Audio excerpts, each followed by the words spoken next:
Yo, what's up, everyone? I hope you're doing well. The Last of Us Episode 3 just dropped on HBO Max last night. Just watched it, so we're going to do a spoiler review right here. If you haven't watched it, go watch it, but let's get started. For imagining. Alright, I just finished the episode, and I want to say we start the episode a little bit differently this time. We don't have like a flashback to when the virus started, but we start with Joel and Ellie basically walking around, they're trying to get to Bill and Frank's place. And I think the dialogue in the beginning here with Joel and Ellie is pretty strong and pretty engaging, because if you just have two people walking in a scene, you got to make the dialogue engaging or people are just going to get bored out. But I wasn't bored at all. We do go to a gas station so Joel can stash some stuff, and we see a close-up of a clicker in the basement when Ellie's in there. And man, those things just keep getting creepier and creepier. That's all I gotta say, because the practical effects on those clickers are crazy good. And I think they just get more realistic the closer that we get to them. But we don't really see a lot of clickers this episode. That's basically the only one that we do see. And Ellie just stabs it in the head, takes it out of its misery. Good for her.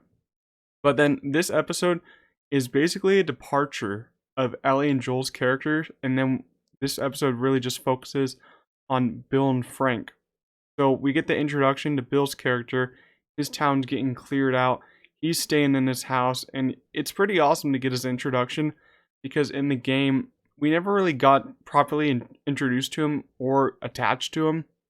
In the game, when we saw him, he was just our point A to point B person, and that's all we saw of him. And he really did, him in his show played by Bill Offerman, he was so great.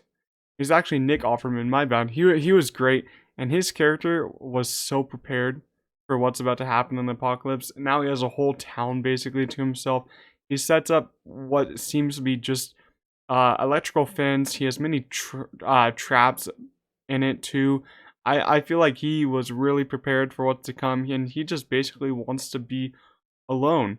And now basically I think Nick Offerman, he adds a lot of great emotion and flair to the character here. He's really good here. And then we take a 4-year time jump when we finally get the introduction of Frank, who's going to be played by Murray Bartlett, who you guys know from The White Lotus. And I was excited to see his origin and how he became who he is, because him and Bill's romance was slightly touched on in the game, but when we do see Frank in the game, he's already dead.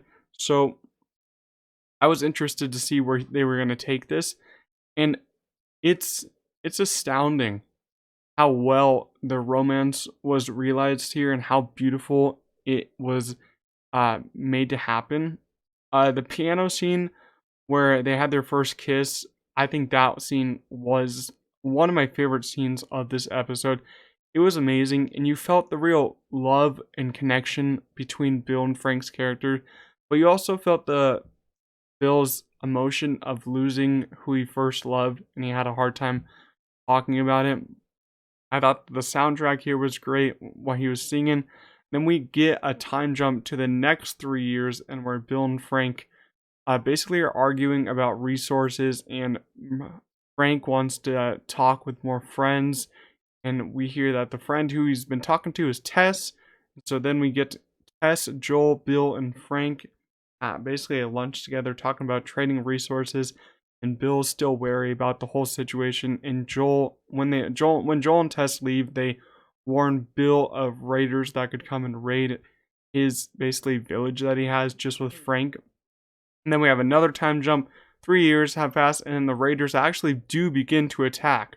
And luckily, many of Bill's traps actually come in handy in here.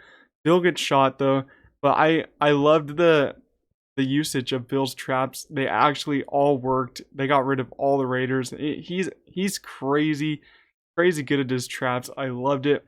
And then we do get the final time jump here, which is another 10 years, and we're finally caught up with the main timeline of the show. The 20 years have passed, and Frank has sadly been bound to a wheelchair.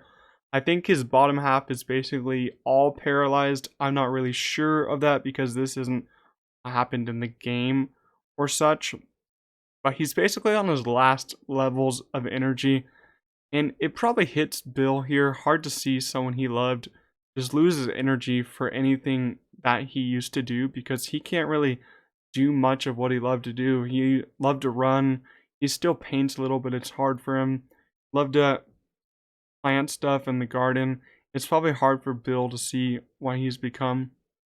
And man, I gotta say, these last scenes of Frank living were pretty hard to watch because of how well they were done here, how beautiful it was all done. Like this is all new to me because it's not in the game, and I think it's just crazy good how well it was done. And they even used I actually was interested here because when the score came on, or when Bill and Frank are just walking around the town, they used the famous score from Arrival. I was like, do I know that score? And I was like, yeah, I do know that score. That's a really emotional score from Arrival. Wow, I can't believe they use that here, but it's a great score to use here. And but in the end though, Bill and Frank actually has a plan for Bill to give him crushed up pills so he can fall asleep. And but Bill actually also does take the pills without Frank knowing. But he tells Frank, but he already took the pills, so there's no way back. And it's basically so he can pass away with someone who he truly loves and cares for. Or as Bill likes to say, he's finally fulfilled my purpose. And I really thought that just knocked it out of the park. The emotion was on a high there, man. I was so sad watching this episode. It's crazy how much care you can have for characters that you've only met for about over an hour and 10 minutes. What people can do with shows and movies to make you care about these characters, it's kind of beautiful in a sense. It's different, you think, but I think it's almost the same as real life. The care that you have for people in real life, you can actually have a lot of care for people in fiction. I think it's crazy. I was getting actually pretty emotional when he actually died because Bill loved him. He really did love Frank, and he wanted to go out with him, and that's how it happened.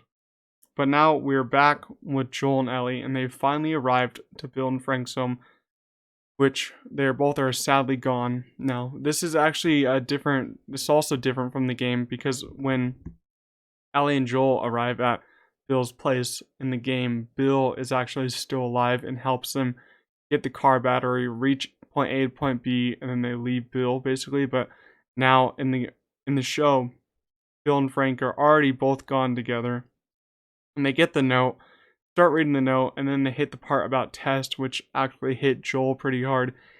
The note was pretty sad, but it was also pretty funny at some parts how Bill wrote it. Now they finally get the car. They're on the way to Tommy, and I think the end shot of this episode, where you see the car driving by and then the camera goes into the window of which Bill left open, that's where they passed away, so the smell wouldn't actually overtake the house. I thought that ending was it's just crazy good. I think it's probably one of the best episodes of television that I've seen in a long time. The amount of emotion that they gave you here was just enough to put you over the edge. It wasn't too little. You felt how beautiful Bill and Frank's romance is. It wasn't Frank. It was just something, and I want to say that Nick Offerman and Murray Bartlett here give performances that I've never seen from them before. The amount of emotion that they give here is so well realized. I loved it so much. I've never seen any of them do this kind of a performance before, but their performances were knocked out of the park. I loved it so much. I overall loved the episode, and I'm kind of broken by it, to be honest. I don't know. I'm gonna have to watch some comedy shows to get my levels up, but it was a crazy, beautiful departure from the game. And it really made us care for the characters of Bill and Frank, which I appreciated. And also the runtime was great. It's like an hour and a half movie again, like episode 1. I loved it. And I think more shows need to learn from these longer episodes that HBO does, because it makes you care for the characters, and it can help you basically progress the show in basically a more fluid way.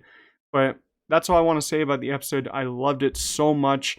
I can't wait for episode 4 to see where it goes. I'm interested in seeing if we're going to have more departures from the game like this again. But love the episode. Leave your comments down below of what you thought of the episode, and I'll see you guys in the next video.